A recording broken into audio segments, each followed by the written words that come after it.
Hello everybody, welcome to divinely guided 7777। कैसे हैं आप सब लोग। मैं आ गई हूँ एक और फ्रेश रीडिंग के साथ। और इन दो डेक्स को देखकर आप कंफ्यूज मत होइएगा, बिकॉज मैं सिर्फ और सिर्फ दो डेक्स यू वर्सेस देम पर चेक करती हूँ। लेकिन आज मैं अपने चैनल पे पहली दफ़ा आपकी और आपके पर्सन की कंपैटिबिलिटी और डिफरेंसेस पर रीडिंग करने वाली हूँ, इसलिए मैंने ये दो डेक्स निकाले हैं। तो थोड़ी सी मोनोटनी तोड़नी भी चाहिए है, तो आई जस्ट थॉट कि मैं आज आपके लिए एक ऐसी रीडिंग करूं जिसमें आपको अपने पर्सन से रिलेटेड पॉसिबल कंपैटिबिलिटी का पता चले, और जिन बातों पर आपकी आपके पर्सन से नहीं बनती उसमें क्या डिफरेंसेस हैं उसके ऊपर ये रीडिंग होगी। ये टाइमलेस, जनरल और कलेक्टिव रीडिंग होगी। जब कभी भी आपकी नज़र से गुजरेगी आपका उस वक्त का मैसेज है। एंड रिगार्डलेस आप अपने पर्सन के साथ अपने लव सिचुएशन को लेकर किसी भी स्टेज पर हैं, ये रीडिंग आप कभी भी देख सकते हैं, बिकॉज आप अपने पर्सन को जानते हैं, उनसे मोहब्बत करते हैं, वो आपके जहन में हैं, आपके साथ हैं।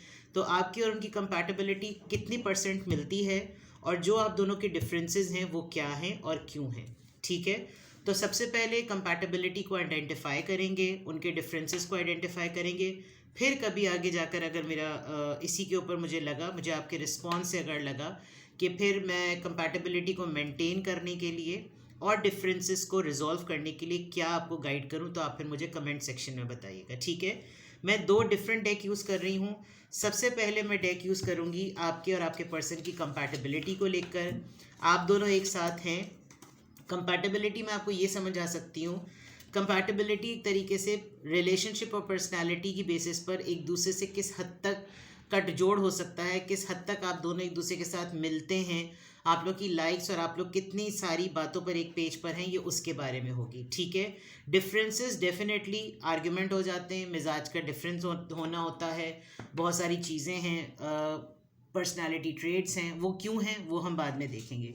तो सबसे पहले बात आ जाती है कंपैटिबिलिटी की। किन किन एरियाज़ पर आप और आपके पर्सन बिल्कुल एक दूसरे के लिए परफेक्ट हैं, पहले वो चेक करते हैं। ठीक है, और ये परफेक्शन क्यों है ये भी चेक करेंगे। चलिए जनाब, कंपैटिबिलिटी चेक आपका और आपके पर्सन का। ये रीडिंग बहुत सारे ऐसे लोगों के लिए सूटेबल होगी जो लोग अभी बिल्कुल फ्रेश रिलेशनशिप में हैं, उनके पर्सन ने उनको प्रपोज कर दिया है, आप लोग टूवर्ड्स ऑफिशियल रिलेशनशिप की तरफ जा रहे हैं, आप लोग बहुत जल्द एक दूसरे से शादी करने वाले हैं, या आप लोग की ऑलरेडी शादी हुई भी है, आपको अभी तक ये नहीं पता कि आपके पर्सन का मिजाज, आप दोनों एक दूसरे के साथ होते हैं तो क्यों होते हैं, आप दोनों एक दूसरे के साथ नहीं हो पाते क्यों नहीं हो पाते हैं।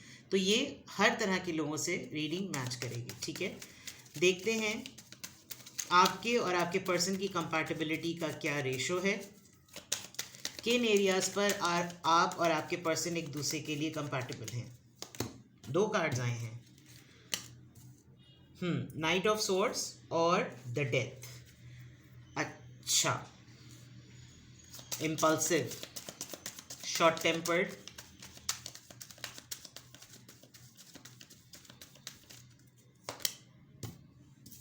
S of pentacles. गुड, आप दोनों की कंपैटिबिलिटी इस लिहाज से अच्छी है कि आप दोनों ही शॉर्ट टेम्पर्ड हैं, लेकिन वो शॉर्ट टेम्पर्डनेस आप दोनों एक दूसरे पे कम अप्लाई करते हैं, एक दूसरे के साथ आप लोग रिएक्टिव नहीं है, रिस्पॉन्सिव हैं। अच्छी बात है।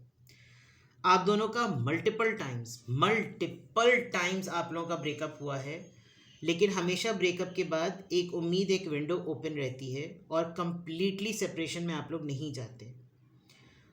दोनों में से कोई एक भी अगर पहल कर ले तो अगला फौरन रुजू कर लेता है। ठीक है, ये एक अच्छी बात है, ये कंपैटिबिलिटी मैच है। और सुलह के लिए हमेशा रास्ता खुला हुआ होता है, क्योंकि जब आप दोनों के दरमियान किसी भी सिचुएशन लेकर आप लोग इम्पल्सिव होते होंगे, तो आप दोनों का मिजाज इस तरह का है कि आप दोनों के आपसी मामलात हों या दूसरों के लिए हों, आप लोग जब सेपरेशन मोड में आते हैं तो आप लोगों को अपना भी एक रिफ्लेक्ट करने का टाइम मिलता है। ये बात मैं इसलिए कह रही हूँ बिकॉज इस पूरी पेंटिकल के ऊपर एक आउल है, and owl is a very intelligent bird.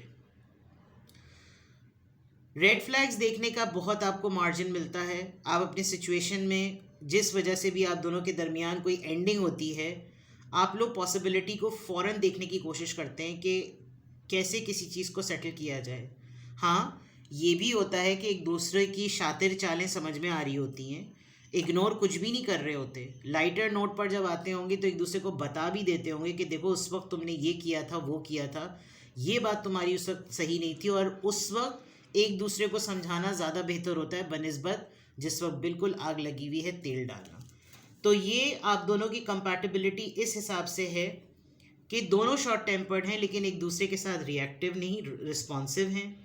और मल्टीपल टाइम्स रिलेशनशिप में ब्रेकअप आने के बावजूद आप दोनों में हमेशा से एक फ्रेश बिगनिंग और एक न्यू बिगनिंग हुई है। कभी भी आप दोनों एक दूसरे के लिए दरवाजे बिल्कुल शट नहीं करते, हमेशा आप दोनों के दरमियान एक ओपन मार्जिन रहता है, ठीक है। कंपैटिबिलिटी को चेक करने की वजह से यहाँ पर नाइट ऑफ सॉर्ड्स क्यों आया है, प्लीज़ गाइड मी। ये कंपैटिबिलिटी किस तरह से बैठती है, 3 ऑफ वॉन्ड्स। आप दोनों में से कोई एक ऐसा होगा कि जब चीज़ें बहुत लंबी हो जाती हैं, जब गुस्सा बहुत तवील हो जाता है और अब ऐसा लगने लगता है कि आप दोनों के अंदर एक ये बात है कि दोनों ही फ्रस्ट्रेट होने लगते हैं, ना उगले चैन और ना निगले चैन वाली बात होती है ना, ये आप दोनों के साथ है, ये हर इंसान के साथ होता है, ये बहुत नॉर्मल चीज़ है।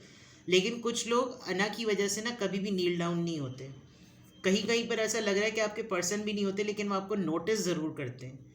3 ऑफ वॉन्ड्स में आप दोनों के दरमियान डिस्टेंस फिजिकल भी है, यानी कि जियोग्राफिकली भी आप दोनों के दरमियान डिस्टेंस है, वो भी एक बहुत बड़ा फैक्टर और एक बहुत बड़ा रोल प्ले करता है कि जब है ही नहीं आमने सामने तो एक दूसरे को देखकर लान तान क्या करेंगे।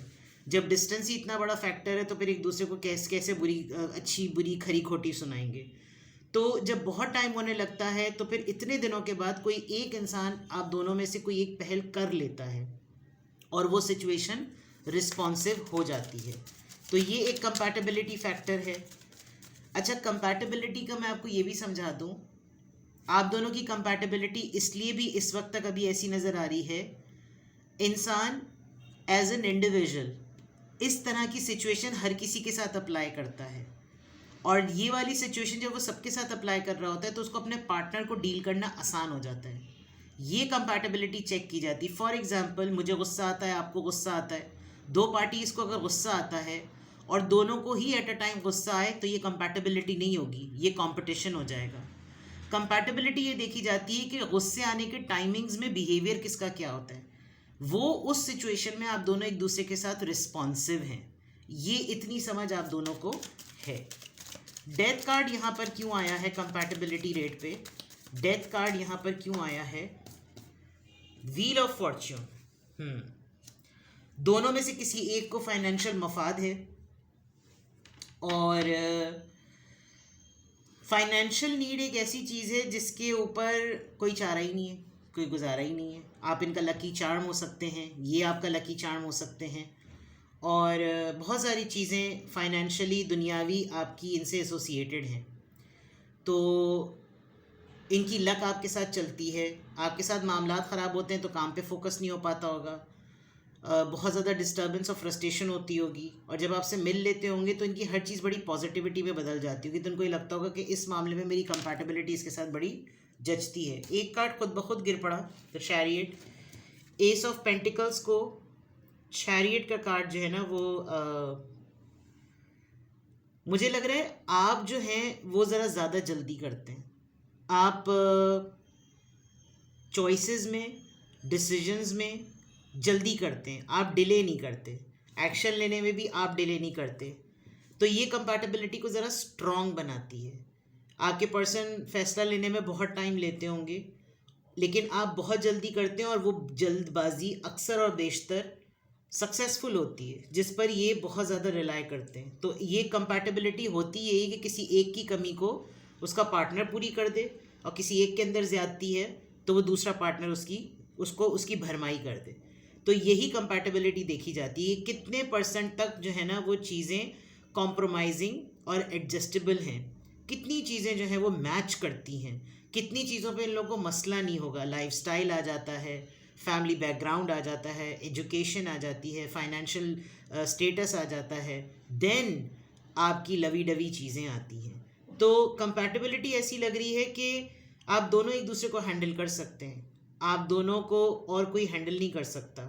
मिजाज में कहीं पर बहुत सख्ती है तो कहीं पर बहुत लीडरशिप है, कहीं पे बिल्कुल खामोशी है तो कहीं पे बहुत तहम्मुल है, कहीं पर बहुत उजलत है, और ये आप दोनों ही एक दूसरे का जो है ना वो बैलेंस कर सकते हैं। ठीक है, आप लोगों की कंपैटिबिलिटी की थीम, जो सबसे की कंपोनेंट है वो ये कि आप लोग ग्रोथ ओरिएंटेड हैं, आप लोगों को इवॉल्व होना आता है, वक्त के साथ अपने आप को ढालना आता है। मुझे बहुत हद तक ये आप लग रहे हैं क्योंकि आपने अपने साथ साथ अपने पर्सन को आगे बढ़ाया है, आप उनको उनको साथ लेकर चलते हैं विद द एम्प्रेस। ये एक ऐसा पर्सन होता है जो वक्त के साथ चलता है, जिसको वक्त जहाँ लेकर जा रहा है, जो मॉडर्न अपडेटेड चीज़ें रिक्वायर्ड हैं वो करनी होती है, और वो ये बिल्कुल लग रहा है कि जैसे एम्प्रेस होने की वजह से। और ये कंपैटिबिलिटी की एक बहुत बड़ी आप ये समझ लीजिए आप दोनों की पसंदीदगी शामिल है।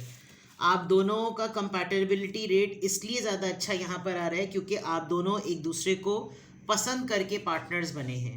यानी ये कोई लव में अरेंज्ड रिलेशनशिप नहीं लग रहा, ये लिटरली एक ऐसा अफेयर और एक ऐसा रिलेशनशिप लग रहा है जो कि लव है, और जहाँ पर पसंदीदगी होती है इंसान खुद ब खुद दूसरों के प्रेशर की वजह से उसमें ज़िम्मेदारी अपने आप लेता है। ठीक है, तो कंपैटिबिलिटी पता चल गई। अब मैं आप लोगों के डिफरेंसेस देखती हूँ। ठीक है, आप दोनों के एज पार्टनर्स डिफरेंसेस क्या क्या हैं, आप दोनों के एज पार्टनर्स डिफरेंसेस क्या क्या हैं, किस तरह से आप और आपके पर्सन एक दूसरे से डिफरेंट हैं। द स्ट्रेंथ, ओके, ब्रेवरी, ये 2 कार्ड्स इसमें आ गए। स्ट्रेंथ,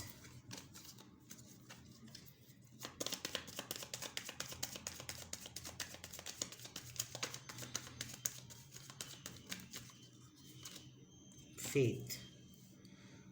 ऑलराइट, सबसे पहले मैं आपके लिए ले लेती हूँ cards.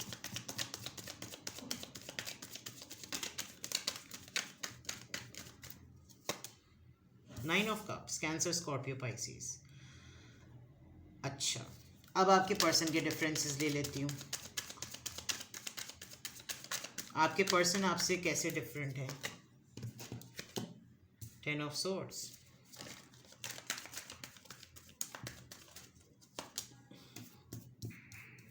Page of wands and the emperor. Oh God, वहाँ हेरोफेंट और यहाँ पर emperor. Well, it's very easy to say. Bottom of the deck judgement आया है, ये मैं आपको लास्ट में एक्सप्लेन करूँगी। आप अपने पर्सन से कैसे डिफरेंट हैं, मुझे इसमें कोई शर्म नहीं महसूस हो रही आपको ये कहने में कि आपके पर्सन कावर्ड हैं। ठीक है, मतलब वो वाले बुज़दिल नहीं कि अगर खुदा न खास्ता कोई आप पर कोई कुछ गलत अटैम्प्ट करे तो वो बुज़दिलों की तरह घर में दबक जाएंगे, ऐसे बुज़दिल नहीं, लेकिन खौफज़दा इंसान हैं, डरते हैं बनिस्बत आपके। आप तो लग रहा है कि बिल्कुल फाड़ खा जाने वाले इंसान हैं। With the strength card, you are very ferocious, बहुत ही ज़्यादा, जिसे सही मायनों में कहते हैं ना कि लोग एक दफ़ा देखें तो वो देख के 1 मिनट रुक जाएं कि बेटा पंगा नहीं लेना। आपका फेथ सिस्टम, अक़ीदा, रिलीजन पे बिलीव बहुत स्ट्रॉन्ग है और you are known for it. आपका कोई रिलीजियस प्रैक्टिस आपकी ऐसी होगी जो आप रोल मॉडल करते होंगे। एक बहुत बड़ा डिफरेंस ये है कि आप अपनी लाइफ अपने हाथों से बनाते हैं, मैनिफेस्ट करते हैं, और बिल्कुल क्लियर है कि आपने अब तक अपनी लाइफ में जो कहा वो आपने अचीव किया। अब ये आपकी पर्सनैलिटी की क्वालिटी है, लेकिन आप अपने पर्सन से कैसे डिफरेंट हैं। आपके पर्सन आपको लकी समझते हैं, जो कि मैंने यहाँ पे भी बताई थी बात। उनको ये लगता है कि वो अक्सर आपको ये शायद कहते हो कि तुम्हारी किस्मत बहुत अच्छी भाई, मुझे तो बहुत धोखे मिले, और धोखे मिले हैं, ऐसा नहीं है। अच्छा, क्यों डिफरेंट हैं? आपकी लाइफ के मिरेकल्स को देखते हुए इनका बिलीफ सिस्टम चेंज भी नहीं हो पाता, क्योंकि कुछ प्रैक्टिसेस इनकी सही नहीं है। इनको जो धोखे मिले हैं वो इनके अपने मुकाफाते अमल की वजह से मिले हैं। अगर ये लाइफ में अपने फेलियर्स पर हैं तो इस वजह से हैं क्योंकि इन्होंने कुछ प्रैक्टिसेस अपनी सही नहीं रखी। With the page of wands, छोटी चीज़ के फ़ायदे के लिए ये बड़ा नुकसान नहीं देखते। आपका सिस्टम अलग है, आप ज़रा बहुत ही ज़्यादा ऑप्टिमिस्टिक हैं और आप को खौफ खुदा है। मैं ये नहीं कह रही कि आपके पर्सन को खौफ खुदा नहीं है, लेकिन हमारे यहाँ होता है माशरे में, ये लोगों का ये डिलेमा है, ये अलमिया है या क्या है। लोग गॉड फॉरबिड जब बहुत बड़े नुकसानात नहीं होते ना, तब तक निज़ाम कुदरत और अल्लाह की इंसाफ को नहीं समझते। बहुत माजरत और बहुत अदब के साथ मुझे ऐसा लग रहा है कि जैसे आपके पर्सन को भी जब तक बहुत बड़े ठुड्डे नहीं पड़े तब तक इन्होंने ये बात नहीं मानी कि ऊपर वाले की लाठी भी होती है। और गुरूर जिसको कहना चाहिए, गुरूर थोड़ा सा इनका ना, अगर इनको कल मौका मिले और इनके फेवर में हालात चले जाएं तो ये कल के कल बिल्कुल वैसे हो जाएं जैसे ये एक्चुअली हैं। लोग इनको देखकर बहुत ज़्यादा घमंडी समझते होंगे, बहुत ही प्राउड समझते होंगे, और ये हैं भी। आप with the faith, with the hierophant, आप बहुत मॉडेस्ट हैं, आप बहुत डाउन टू अर्थ हैं, जबकि you are fully abundant person and this makes you very different from your person. आप ढीठ नहीं हैं, आप अड़ियल नहीं हैं, आप ज़िद्दी नहीं हैं। आपके पर्सन हैं एम्परर, अथॉरिटी, डिसीजन मैं लूँ, जबकि डिसीजन लेते ही नहीं। आप भी पहल करते हैं, आप ही डिसीजन लेते हैं। वो कंपैटिबिलिटी वहाँ उस कमी को पूरा कर रही है। और ये आप अच्छी बात देखें कि जो डिफरेंसेस हैं वो वहाँ पर स्ट्रेंथ बन रहे हैं। वो कंपैटिबिलिटी इसीलिए है बिकॉज वो डिफरेंस यहाँ नज़र आ रहा है। आप अपने पर्सन से डिफरेंट क्यों हैं, और डिफरेंट होने की वजह से आप इनकी महरूमियों को या नामुकम्मल शख्सियत को मुकम्मल कैसे करते हैं, वो कंपैटिबिलिटी में नज़र आ रहा है। तो this is something very beautiful. आपने, अगर मैं आपके डिफरेंसेस की कंपोनेंट की बात करूं तो वो जजमेंट है। कुछ ऐसी चीज़ें हैं डिफरेंसेस पॉइंट ऑफ व्यू से जो एज पार्टनर आप अपने पर्सन से अलग करके कर नहीं सकते, मैरिड हो या अनमैरिड हो। कुछ ज़िंदगी में रिलेशनशिप को लेकर फैसले ऐसे जिसमें आपको इनका साथ हर हालत में देना है, उसकी वजह से कुछ कार्मिक पैटर्न्स में आप भी लपेट में आ गए। आपको कभी कभी बुरा भी लगता होगा कि ये मेरा किया हुआ नहीं है, लेकिन मुझे तुम्हारी वजह से ये सब चीज़ें भुगतनी पड़ती हैं। फिर भी डिफरेंसेस होने के बावजूद विद द जजमेंट कार्ड आप पे डिवाइन टाइम पर कर्म हो जाता है। ठीक है, तो आपकी और आपके पर्सन के कंपैटिबिलिटी और डिफरेंसेस बिल्कुल क्लियर हैं। जहाँ जहाँ कंपैटिबिलिटी सेट है रिश्ते में ग्रोथ है, और जहाँ जहाँ डिफरेंसेस हैं वहाँ पर डिवाइन टाइम अपना काम करती है। क्योंकि डिफरेंसेस में आपकी पर्सनैलिटी बड़ी सपोर्टिंग और बहुत ही मॉरल सपोर्ट देती हुई नज़र आ रही है। आप दवा के साथ दुआ करते हुए नज़र आ रहे हैं, जबकि आपके पर्सन धोखे के बाद डिसहार्ट होते हुए नज़र आ रहे हैं। डिचिंग होती है तो और होप लूज़ कर देते हैं, और इनका जोड़ कर समेट कर खड़े होने में प्रॉब्लम होने का मसला ये भी है कि इनको बहुत से मसाइल अपनों से मिले हैं, जिसकी वजह से इनको कल मौका मिले और उस लपेट में आपने जो कुछ भुगता है, इनको कल मौका मिले तो ये सब चीज़ों को फिक्स कर दें, बट नहीं मिलता। एक बहुत छोटी सी बात, क्योंकि ये कार्ड आ गया, थोड़े दिनों पहले मैंने आपको बताया था कि मुझे किसी ने कमेंट किया था कि ये इसकी शक्ल नवाज शरीफ से मिल रही, तो वो कार्ड ये वाला था। आप देखें और मुझे कमेंट सेक्शन, क्योंकि उस दिन आतिफ असलम से मिल रही थी और ये कार्ड सब कहते हैं कि इसकी शक्ल नवाज शरीफ से मिल रही है। तो इतनी सीरियस रीडिंग के बाद एक छोटा सा चुटकुला जो मैंने आपसे शेयर किया। अब ये आपकी कंपैटिबिलिटी है और ये आपके डिफरेंसेस हैं। If you want to know कि ये डिफरेंसेस ठीक कैसे किए जाएं, इन डिफरेंसेस पे काम कैसे किया जाए, बिकॉज कंपैटिबिलिटी तो पॉजिटिव है। अगर आपको ये रीडिंग अच्छी लग रही है कमेंट करें, और अगर आप चाहते हैं कि मैं इसके ऊपर डिफरेंसेस पे आप काम कैसे कर सकते हैं, आप इसको ठीक कैसे कर सकते हैं, तो आप मुझे कमेंट सेक्शन में बताएं, तो फिर मैं इसकी एक दो दिन में जो है मैं इसकी एक्सटेंडेड रीडिंग कर दूँगी। ठीक है, अपना बेहद ख्याल रखिएगा। Bye bye.